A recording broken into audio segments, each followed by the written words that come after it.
എപ്പിസോഡിന്റെ സ്റ്റാർട്ടിങ്ങിൽ next morning ആണ് കാണിക്കുന്നത്. ക്യുവാൻ ബെഡിന്റെ ഒരു കോണിൽ കിടക്കാണ്. കാരണം യാവു സുഖമായിട്ട് ആ ബെഡ് ഫുൾ കവർ ചെയ്ത് കിടക്കായിരുന്നു. അവൾ ഉറക്കത്തിൽ ബോസ്, ഞാൻ താങ്കളെ ഒരിക്കലും ഫെയിലാകാൻ സമ്മതിക്കില്ലെന്ന് പറഞ്ഞ് അവനെ സ്ലാപ്പ് ചെയ്യുന്നു. എന്നിട്ട് കിക്ക് ചെയ്ത് ബെഡിൽ നിന്ന് താഴേക്ക് ഇടുന്നുണ്ട്. ക്യുവാന്റെ സൗണ്ട് കേട്ട് യാവു എണീക്കുന്നു.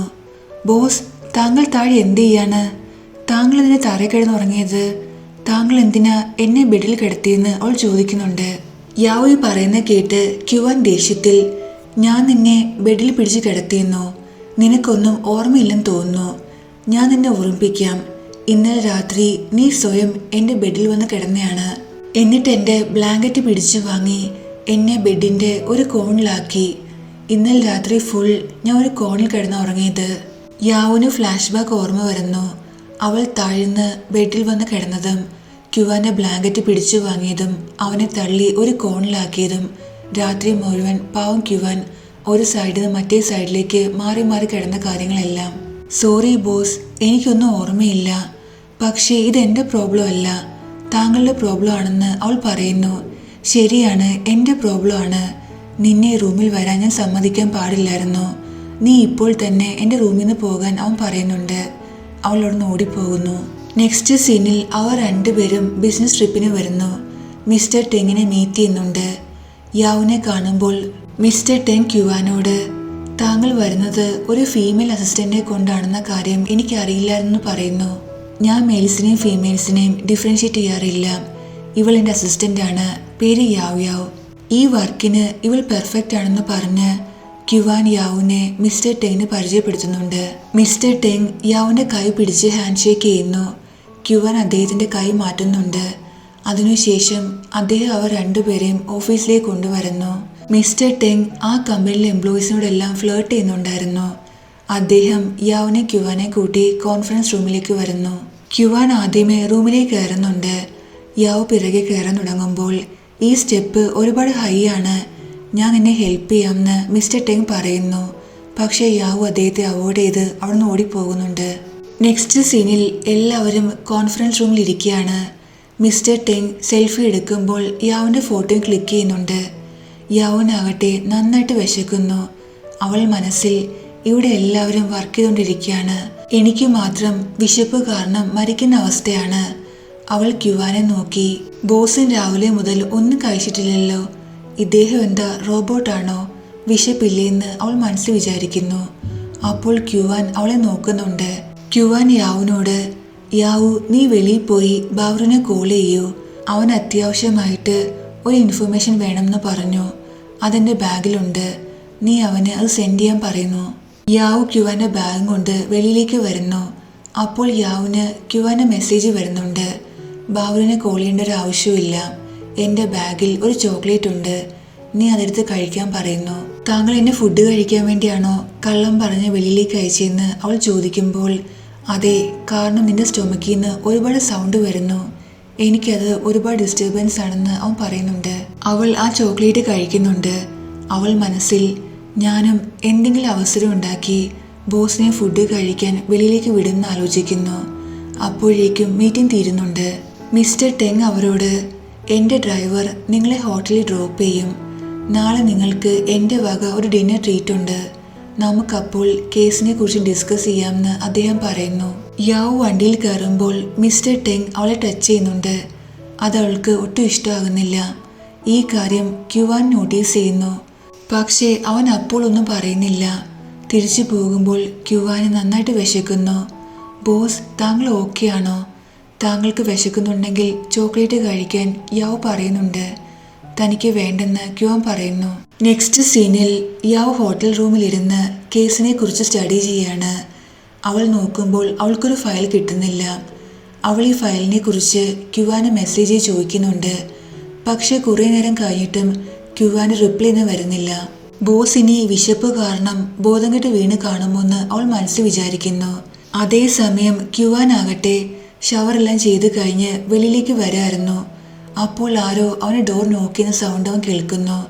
വന്ന് തുറക്കുമ്പോൾ അത് യാവു ആയിരുന്നു. അവന് ഫുഡുമായിട്ടാണ് അവൾ വന്നിരിക്കുന്നത്. അവൻ അവളുടെ കയ്യിൽ നിന്ന് ഫുഡ് വാങ്ങി ഡോർ അടയ്ക്കാൻ തുടങ്ങുമ്പോൾ യാവു അവനെ തടയുന്നുണ്ട്. അവൾ നോക്കുമ്പോൾ ക്യുവാൻ ബാത്റൂബ് ധരിച്ചിരിക്കുകയായിരുന്നു. അവളീ ശ്രദ്ധിക്കുന്ന കാണുമ്പോൾ ക്യുവാൻ നെർവസ് ആകുന്നുണ്ട്.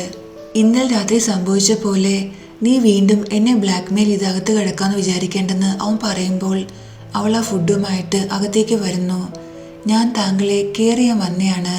ഇന്നലെ രാത്രി സംഭവിച്ച കാര്യത്തെക്കുറിച്ചും എനിക്ക് സംസാരിക്കണം. ഞാനൊന്നും മനഃപൂർവ്വം ചെയ്തില്ലെന്ന് പറയുന്നു. അവളെ കണ്ട് ക്യുവാൻ തൻ്റെ ബാത്റൂബ് നേരെയാക്കുന്നുണ്ട്. ഇന്നലെ രാത്രി നീ എന്നോട് ചെയ്തതിന് നീ ഏതെങ്കിലും രീതിയിൽ എനിക്ക് കോമ്പൻസേറ്റ് ചെയ്യണമെന്ന് അവൻ പറയുന്നു. അവൻ അപ്പോൾ അവൻ്റെ ബാത്റൂബ് നേരെയാക്കുമായിരുന്നു. പക്ഷെ യാവ് ഇത് കാണുമ്പോൾ നെഗറ്റീവായിട്ടാണ് ചിന്തിക്കുന്നത്. അവൾ പെട്ടെന്ന് വന്ന് അവൻ്റെ ബാത്റൂബ് കവർ ചെയ്യാൻ ശ്രമിച്ചുകൊണ്ട് ഇതൊരിക്കലും നടക്കില്ലെന്ന് പറയുന്നു. പക്ഷേ അവൾ സത്യത്തിൽ ടച്ച് ചെയ്യുന്നത് അവൻ്റെ നേക്കഡ് ചെസ്റ്റിലാണ്. നിന്റെ മൈൻഡിൽ നീ എന്തൊക്കെയാണ് ചിന്തിച്ചു കൂട്ടുന്നത്? വേഗം ഇവിടുന്ന് പോകാൻ അവൻ അവളോട് പറയുന്നു. അവൾ അവനോട് സോറി പറയുന്നുണ്ട്. എന്നിട്ട് അവൾ ആ 5 സ്റ്റാർ ഹോട്ടലിലെ ഷെഫിനെ കൊണ്ട് ക്യുവാന് വേണ്ടി സ്പെഷ്യലായി ഉണ്ടാക്കിയ പൊറിയിച്ച് അവന് കൊടുക്കുന്നു. താങ്കളിത് കഴിക്കുകയാണെങ്കിൽ ഞാൻ താങ്കൾക്ക് 1 മാസത്തെ ക്ലീനിങ് സർവീസ് ഫ്രീ ആയിട്ട് ചെയ്യാമെന്ന് അവൾ പറയുന്നുണ്ട്. ക്യുവാൻ ആ ഫുഡ് ടേസ്റ്റ് ചെയ്യുന്നുണ്ട്. പക്ഷെ അവന് ആ ടേസ്റ്റ് ഇഷ്ടമാകുന്നില്ല. നീ ഉണ്ടാക്കുന്നത് ഇതിനേക്കാളും ബെറ്റർ ആയിരുന്നു എന്ന് അവൻ പറയുന്നു. ഇത് കേട്ട് യാവ് ക്യുവാന് വേണ്ടി തൻ്റെ കൈ കൊണ്ട് പൊറിയിച്ച് അവിടെ വെച്ച് ഉണ്ടാക്കുന്നു. അവളെ ഉണ്ടാക്കുന്നത് അവൻ നോക്കിയിരിക്കുന്നുണ്ട്. അങ്ങനെ നോക്കിയിരുന്നിരുന്ന് അവൻ ഉറങ്ങിപ്പോകുന്നു. യാവ് നോക്കുമ്പോൾ ക്യുവാൻ ക്ഷീണിച്ചുറങ്ങിയ കാര്യം കാണുന്നു. അവൾ വന്ന് ഒരു ബ്ലാങ്കറ്റ് കൊണ്ട് അവനെ കവർ ചെയ്യുന്നുണ്ട്. എന്നിട്ട് അവിടുന്ന് പോകാൻ തുടങ്ങുന്നു. അപ്പോൾ ക്യുവാൻ എണീറ്റ് അവളോട് താങ്ക്സ് പറയുന്നു. ഇത് കേട്ട് യാവ് സർപ്രൈസ് ആകുന്നുണ്ട്. കാരണം ക്യുവാൻ ആദ്യമായാണ് അവളോട് താങ്ക്സ് പറയുന്നത്. യാവ് റൂമിൽ വരുമ്പോൾ ക്യുവാൻ അവൾക്ക് മെസ്സേജ് അയക്കുന്നു. 1 മാസത്തെ ക്ലീനിങ് സർവീസിൻ്റെ കാര്യം നീ മറക്കണ്ട. പൊറീജ് ഞാൻ കഴിച്ചു എന്ന് അവൻ പറയുന്നു. ഞാനത് വെറുതെ പറഞ്ഞാണ്. താങ്കൾ ഈ കാര്യങ്ങളെല്ലാം സീരിയസ് എടുക്കരുതെന്ന് അവൾ പറയുമ്പോൾ നമുക്കിടയിൽ സംഭവിച്ചത് വെർബൽ കോൺട്രാക്റ്റ് ആണ്. കോൺട്രാക്റ്റ് ഒരിക്കലും ബ്രേക്ക് ചെയ്യാൻ പാടില്ലെന്ന് അവൻ പറയുന്നു. ഇത് കണ്ട് യാവ് ദേഷ്യത്തിൽ ഞാനിനി ഒരിക്കലും താങ്കളെ കെയർ ചെയ്യില്ല. കെയർ ചെയ്യുകയാണെങ്കിൽ എൻ്റെ പേര് മാറ്റുമെന്ന് സ്വയം പറയുന്നു. നെക്സ്റ്റ് സീനിൽ എല്ലാവരും ഡിന്നർ ട്രീറ്റിന് വരുന്നു. മിസ്റ്റർ ടെങ് യാവുവിനെ തൻ്റെ അടുത്ത് ഇരുത്താൻ ശ്രമിക്കുന്നുണ്ട്. പക്ഷേ ക്യുവാൻ അവിടെ വന്നിരിക്കുന്നു. അതിനുശേഷം മിസ്റ്റർ ടെങ് ക്യുവാനോട് ഡ്രിങ്ക് ചെയ്യാൻ പറയുന്നു. സോറി, ഞാൻ വർക്കിംഗ് ടൈമിൽ ഡ്രിങ്ക് ചെയ്യില്ല. ഇതിൻ്റെ പ്രിൻസിപ്പിൾസിന് എഗൻസ്റ്റ് ആണെന്ന് അവൻ പറയുന്നു. അപ്പോൾ മിസ്റ്റർ ടെങ് യാവുവിനെ നോക്കി അറ്റ്ലീസ്റ്റ് നീയെങ്കിലും എൻ്റെ കൂടെ ഡ്രിങ്ക് ചെയ്യണം. നമ്മളിപ്പോൾ ഒരു ഫാമിലി പോലെയല്ലെന്ന് പറയുന്നു. യാവു മനസ്സിൽ ഈ കമ്പനിയിലും എനിക്കിതൊക്കെ ഫേസ് ചെയ്യേണ്ടി വരുമെന്ന് ഞാൻ ഒരിക്കലും വിചാരിച്ചില്ല. പക്ഷേ മിസ്റ്റർ ടെങ് ഞങ്ങളുടെ കമ്പനിയുടെ ഏറ്റവും വലിയ ക്ലയൻ്റാണ്. അദ്ദേഹത്തിൻ്റെ എഗൻസ്റ്റ് പോകുന്നത് ശരിയല്ലെന്ന് പറഞ്ഞ് അവൾ ഡ്രിങ്ക് എടുത്ത് കുടിക്കാൻ തുടങ്ങുന്നു. ക്യുവാൻ അവളെ തടഞ്ഞ് സോറി, ഞാൻ ഡ്രിങ്ക് ചെയ്യില്ലെങ്കിൽ ഇവളും ഡ്രിങ്ക് ചെയ്യില്ലെന്ന് പറയുന്നു. അതിൻ്റെ അർത്ഥം നീ കഴിക്കില്ലെങ്കിൽ ഇവളും കഴിക്കില്ല, നീ ഉറങ്ങില്ലെങ്കിൽ ഇവളും ഉറങ്ങില്ലെന്നാണോ? സോറി, ഞാൻ തമാശ പറഞ്ഞാണ്. പക്ഷേ യാവ് ഒരു അഡൾട്ടാണ്. അവളുടെ തീരുമാനങ്ങൾ അവൾക്ക് സ്വയം എടുക്കാൻ പറ്റുമെന്ന് മിസ്റ്റർ ടെങ് പറയുന്നു. സോറി, ഇതെല്ലാം എൻ്റെ പ്രിൻസിപ്പിൾസ് ആണ്. ഞാൻ ഒരിക്കലും ഇത് ബ്രേക്ക് ചെയ്യില്ലെന്ന് ക്യുവാൻ പറയുന്നു. ഫുഡ് കഴിച്ച ശേഷം അവൾ താഴേക്ക് വരുന്നു. യാവ് ക്യുവാനോട് താങ്ക്സ് പറയുന്നുണ്ട്. നീ ഇപ്പോൾ വർക്ക് ചെയ്യുന്നത് എൻ്റെ കമ്പനിയിലാണ്. ആരെങ്കിലും ഫോഴ്സ് ചെയ്യുകയാണെങ്കിൽ ഡ്രിങ്ക് ചെയ്യേണ്ട ആവശ്യമില്ല. നിൻ്റെ ഹാബിറ്റ് എല്ലാം മാറ്റണമെന്ന് അവൻ പറയുന്നു. ബോസ്, ഞാൻ താങ്കളെ ഹെൽപ്പ് ചെയ്യാൻ ശ്രമിക്കുകയായിരുന്നു എന്ന് അവൾ പറയുമ്പോൾ എനിക്ക് നിന്നിൽ നിന്നും ഇതുപോലെ ഒരു ഹെൽപ്പും വേണ്ട.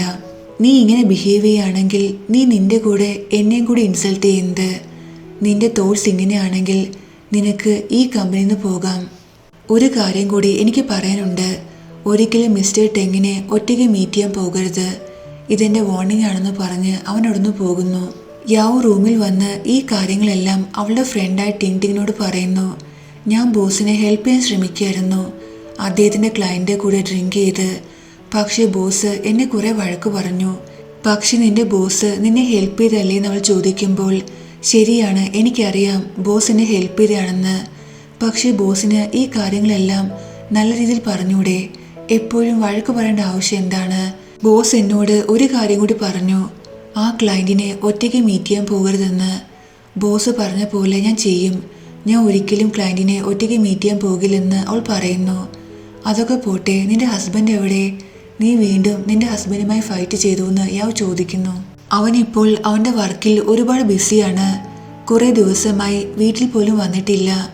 ഞാനിപ്പോൾ മദറാകാൻ പോവുകയാണ്. ഈ ടൈമിൽ അവൻ എന്നെ കെയർ ചെയ്യാൻ വേണ്ടിയിരുന്നത്. പക്ഷെ അവനാകട്ടെ ഒട്ടും കെയർ ചെയ്യുന്നില്ലെന്ന് ടിങ് ടിങ് പറയുന്നു. യാവുന് അപ്പോൾ മിസ്റ്റർ ടെങ്ങിൻ്റെ മെസ്സേജ് വരുന്നു. നിനക്ക് ഹോട്ടലിലെ കോൺഫറൻസ് റൂമിൽ വരാൻ പറ്റുമോ? എൻ്റെ കയ്യിൽ കുറച്ച് ഇൻഫർമേഷൻസ് ഉണ്ട്, നീ ഒന്ന് ചെക്ക് ചെയ്യാൻ പറയുന്നു. ക്യുവാൻ പറഞ്ഞ കാര്യം യാവു ഓർക്കുന്നുണ്ട്. അവൾ മനസ്സിൽ, ഞാനിപ്പോൾ പോകാൻ പോകുന്നത് ഹോട്ടലിലെ കോൺഫറൻസ് റൂമിലാണ്. മിസ്റ്റർ ടെങ്ങിനെ മീറ്റ് ചെയ്യാൻ വേണ്ടിയല്ലല്ലോ. ജസ്റ്റ് അവിടെ പോയി ഒരു ഫയൽ എടുത്താൽ മാത്രം മതി. മിസ്റ്റർ ടെങ്ങിനെ ഞാൻ മീറ്റ് ചെയ്യ പോലും ഇല്ല. ഇത്രയും ചെറിയ കാര്യങ്ങൾക്ക് ബോസിനെ ഡിസ്റ്റർബ് ചെയ്യുന്നത് മോശമാണ്. ഞാൻ ബോസിൻ്റെ അസിസ്റ്റൻ്റ് അല്ലേ, ഇതെല്ലാം എൻ്റെ ജോലിയാണെന്ന് പറഞ്ഞ് അവൾ അവിടേക്ക് പോകുന്നു. അവൾ കോൺഫറൻസ് റൂമിലേക്ക് വരുമ്പോൾ മിസ്റ്റർ ടെങ് അവിടെ നിൽക്കുന്ന കാണുന്നു. താങ്കളെ മീറ്റ് ചെയ്യുന്നതിന് മുന്നേ എനിക്ക് ബോസിൻ്റെ പെർമിഷൻ വാങ്ങിക്കണമെന്ന് പറഞ്ഞ് അവൾ ക്യുവാനെ കോൾ ചെയ്യാൻ പോകുന്നുണ്ട്. അപ്പോൾ പെട്ടെന്ന് വന്ന് മിസ്റ്റർ ടെങ് അവളെ തടയുന്നു. അതിൻ്റെ ഒരു ആവശ്യവുമില്ല, നീ ജസ്റ്റ് ഒരു ഇൻഫർമേഷൻ മാത്രം എടുത്താൽ മതി. ക്യുവാൻ്റെ ടൈം ഒരുപാട് പ്രഷ്യസ് ആണ്. ഇത്രയും ചെറിയ കാര്യങ്ങൾക്ക് അവനെ ഡിസ്റ്റർബ് ചെയ്യാൻ പാടില്ലെന്ന് അദ്ദേഹം പറയുന്നു. യാവു സമ്മതിക്കുന്നുണ്ട്. അവൾ ഇൻഫർമേഷൻ എടുക്കാൻ വേണ്ടി ലാപ്ടോപ്പിനടുത്തേക്ക് പോകുന്നു. മിസ്റ്റർ ടെങ് ഓരോന്ന് പറഞ്ഞ് അയാളുടെ അസിസ്റ്റന്റിനെയും അവിടുന്ന് പറഞ്ഞയക്കുന്നു. തനിക്ക് നടുവേദന എടുക്കുന്ന പോലെ മിസ്റ്റർ ടെങ് ആക്ട് ചെയ്യുന്നുണ്ട്. ഇത്രയും വർഷമായിട്ട് ഞാൻ ഒരുപാട് വർക്ക് ചെയ്യുന്നു, അതുകൊണ്ട് എൻ്റെ നടുവൊക്കെ നല്ല വേദനയാണ്. ഈ പവർ കണക്ട് ചെയ്യാൻ നിനക്കെന്നെ ഹെൽപ്പ് ചെയ്യാൻ പറ്റുമോ എന്ന് അയാൾ ചോദിക്കുന്നു. യാവു പേടിക്കുന്നുണ്ട്. അവൾ ടേബിളിൻ്റെ അടിയിൽ വന്ന് പവർ കണക്ട് ചെയ്യാൻ തുടങ്ങുന്നു. പെട്ടെന്ന് മിസ്റ്റർ ടെങ്ങും അവളുടെ സൈഡിലേക്ക് വരുന്നു. യാവുന് പേടിയാകുന്നു. അവൾ പെട്ടെന്ന് തൻ്റെ ഫോണിൽ റെക്കോർഡിംഗ് ഓൺ ആക്കുന്നു. യാവു, നീ പേടിക്കേണ്ട ആവശ്യമില്ലെന്ന് പറഞ്ഞ് മിസ്റ്റർ ടെങ് അവളെ ടച്ച് ചെയ്യാൻ തുടങ്ങുന്നു. പെട്ടെന്ന് അയാളെ ഹിറ്റ് ചെയ്ത് അവൾ വെളിയിലേക്ക് വരുന്നു.